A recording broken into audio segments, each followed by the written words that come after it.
All right, welcome to Lab 6.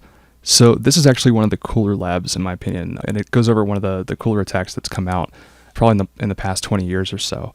So in this lab, we're going to be going over how to execute loud man attacks and also kind of observing, how they work from a behavioral standpoint, a network behavior standpoint. You might recall from the lecture that many modern client devices, they still do use active probing, but they probe a lot less often, and a lot of them specifically, they're only going to probe actively if they detected a broadcast probe for the network in question. And once they detect that broadcast, their broadcast probe, at that point, they will start probing actively. So this presents a problem if we're trying to target a specific device because, with a normal man attack or even a karma attack, those broadcast probes are not going to be present per se. The loud man attack basically solves this problem, and it does this by piggybacking off of the insecure probing behavior of nearby legacy devices whose preferred network lists overlap with our target. A really good example of this would be like a crowded office environment. You might recall that with a normal man attack, the AP is going to reconstruct and maintain the unique P&Ls or preferred network lists of individual client devices. With a lab man attack, it's actually going to maintain a global P&L, and that's going to be the combined P&L of all nearby client devices. So every time that Rogue AP receives a probe request, it's going to send broadcast probes for every network in this global P&L, which it will start to develop over time as it detects traffic nearby and starts collecting probe requests and adding those entries to the global P&L. And the impact of this is that the target device may exhibit this more secure version of the probing behavior where it won't probe unless it's seen that broadcast probe first, but regardless, it will still be susceptible to the attack as long as it shares at least one P&L entry with a neighboring client device that probes insecurely. So like most of our labs, the first thing we're going to do is we're going to right-click the network icon up at the top right, go to Edit Connections, and we're going to just clear out any existing entries in our preferred network list. So any of these entries under Wi-Fi, we want a completely clean slate here. So we're just going to select them, hit this minus button just to remove them, and then hit delete. The next thing we're going to do, we're going to open up a terminal, elevate to root, and we're going to just remove the Mac. We're going to say rmmod Mac 802.11 HWSIM. That's going to remove or unload the Mac 802.11 HWSIM kernel module, like so. You could verify that that kernel module has been removed. ivconfig, nothing there. iwconfig, no virtual wireless interface is present. And once we've done that, we are going to go ahead and reload the Mac 802.11 HWSIM kernel module. This time we're going to use 3 radios, so WLAN 0 through WLAN 2. So we're then going to run ivconfig, make sure those interfaces are up. If you don't see them, to make sure the command executed successfully, run iwconfig. So if the interfaces did get loaded but they're not currently up, for each interface that is not currently up, just run ifconfig interface name up, bring them online. We're also going to go ahead and install some prerequisites in case you are skipping around. Remember, we're just going to be using hostapd mana. Apt-get install, click yes through any prompts. We're also going to want to clone EPAMmer from GitHub. You're going to run this command here. I want to save disk space, so I'm not going to run it a million times. Once you've installed it, go ahead and navigate into that new directory, run Kali setup. Once you run that, that's going to take a while. It will give you a fully fledged EAP hammer installation, and you want to check. So once you go into that, once you finish that, go into your EAP hammer directory, and you should see this file here, EAP hammer.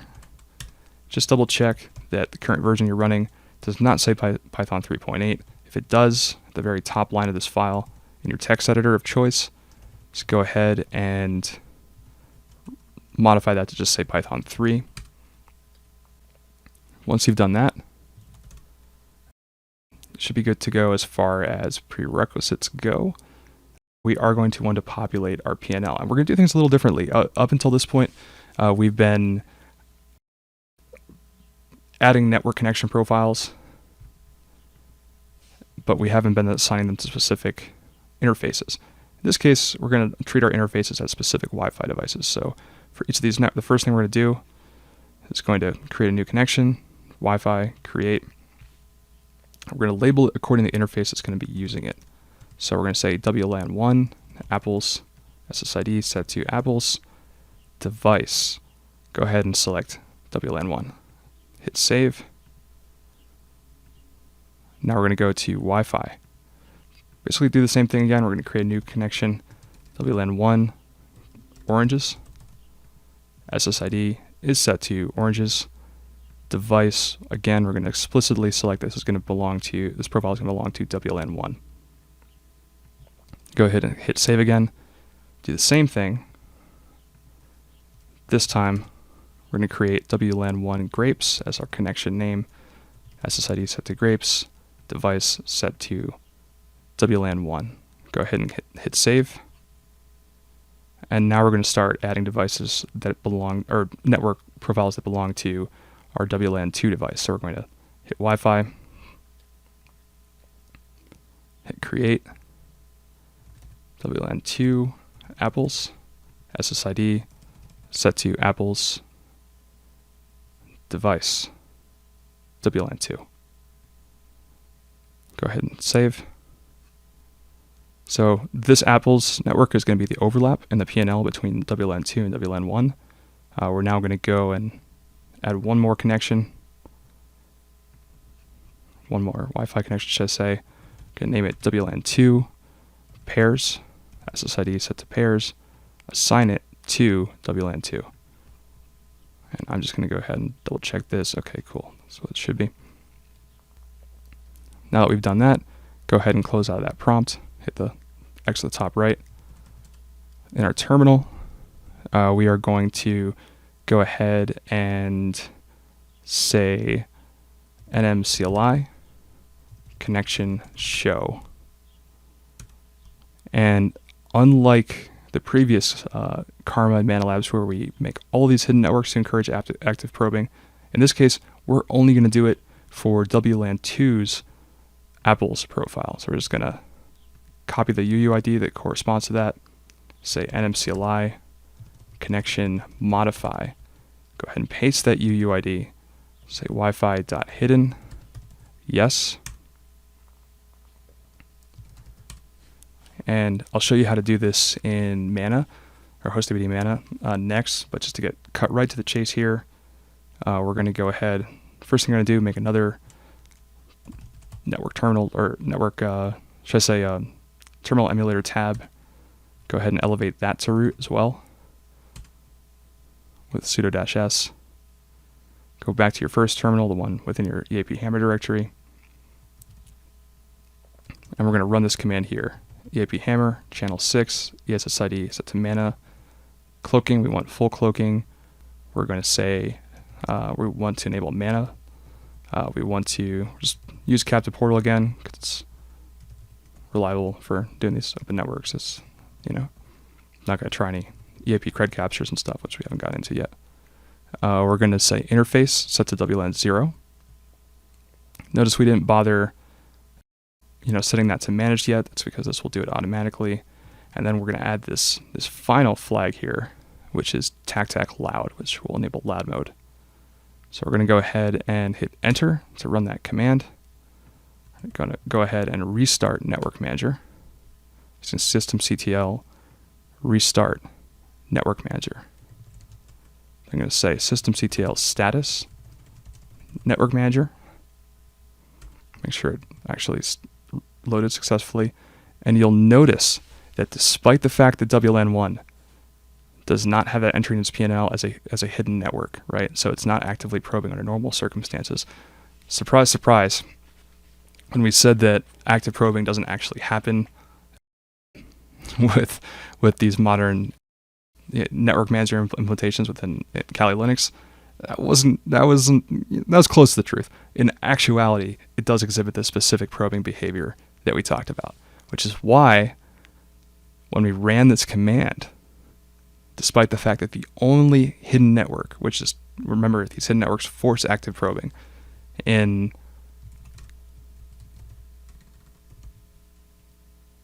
oops, don't want to run that. All of these, right? The only hidden network that we set was WLAN2 apples or the WLAN2s, or apples within WLAN2's PNL. That was the only hidden network. As soon as we ran that command, WLAN saw the broadcast probes that we reconstructed from that probe from WLAN2, and both devices were affected. So there you go. That's the magic of the loud mode attack. It's pretty neat. So cool. So that's the EAP hammer way of handling that attack.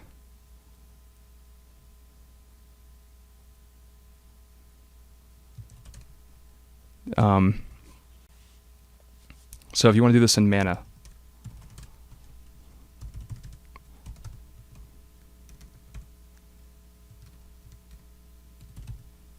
so this is how you do it. So we'll make a new directory, lab 6, loud mana, entering in this directory. It should be empty because we just created it. I'm going to go ahead and create a new file in our text editor of choice called hostaptmana.conf. So I'm using Vim. You can just use the built-in text editor, or you can install whichever text editor you want. Use that. I'm going to use Vim. So we're going to set our BSS ID. We're going to set that BSS ID to 001122334420 this time. Set our SSID to Karma. Hardware mode is going to be set to G. We're going to set our channel to 6. We're going to say enable mana because we want to use mana here, right? Say mana loud. This is our new flag here. Set to 1 for true. So that's going to enable loud mode within host aptmana. Now the reason I'm showing you this is, let's say it not only is it good to know how to configure, although you've had enough exposure to host aptmana and host apt in general by now to know how this works and how to do this. I still wanted to show you that mana loud flag, and also it's good to get comfortable with host aptmana because EAP Hammer doesn't support everything. For example, the EAP relay attacks that we're going to learn about at some point in the series of courses. It's actually going to be something we see in the next part 2 of this course, should I say. But it's a really cool attack. Currently, host aptmana is the only soft AP or attack-focused soft AP that actually supports that. So it's good to know your way around this. So we're going to go ahead and save that file. Oh, we actually have one more thing. Don't save it. So save the file anyways. You should always save files as often as you can. But we're going to add one more line. We're going to say ignore broadcast SSID. We're going to set that to 1. Remember, we have 3 options here. 0 being we're not going to ignore broadcast SSIDs at all. It's going to be this SSID karma is going to be, actually we'll call this mana, is going to be fully visible. Now it's not going to be set to anything at all. And then if we set that to 2, it'll just set it to null bytes or zeros, should I say, but just for the length of basically however long the SSID is. So in this case, 4 characters. That's how many nulls it's going to put in there for the SSID. So we don't really need to worry about that. We're just going to use set to 1, just not set it to anything. Go ahead and save that file, and then exit out of your text editor. Once you've done that, go ahead and start host aptmana, feeding it that config file we just created as the conf. Let's do that on the command line just like that. Go ahead and again, forgot to add the interface. We do need to add the interface, folks. So go ahead, reopen that, add that interface, the interface config at the very bottom. Interface is set to WLAN 0. Save your text file once again, and then go ahead and close out of that text editor. Then rerun the attack. Now we're going to go ahead and restart Network Manager again. This will just kind of, if there's any active probing that's going to happen, it'll happen pretty soon after we restart it. That's why we're restarting it. Kind of, we don't have to sit around waiting for it. Make sure that actually started correctly, no problems. It says active running. That's what we want to see after running systemctl status Network Manager. Go ahead and close out of that. Now we're going to left click this. We should see. Oh no, failed to set beacon parameters. Weird. What could the problem be? All right, go ahead and change this back to end in 00. Run it again. Oh, you know what it is? Okay. So with EAP Hammer, we didn't actually need to do our nmcli dev set WLAN 0 manage no. But in this case, because it does that automatically, it actually runs that exact command. There's a sub-process that comes out and does that. In this case, with hostdb mana, it's just the underlying interface. It's literally just a modified hostdpd. So we actually do have to set that. So go ahead and run this command here. nmcli dev set WLAN 0 managed no. Once you've done that, third time's the charm. Go ahead and run hostdb mana again. Go ahead and restart Network Manager. Make sure that nothing broke. Awesome. Everything looks good. Let's mosey over here. And there you go. We've got the same effect.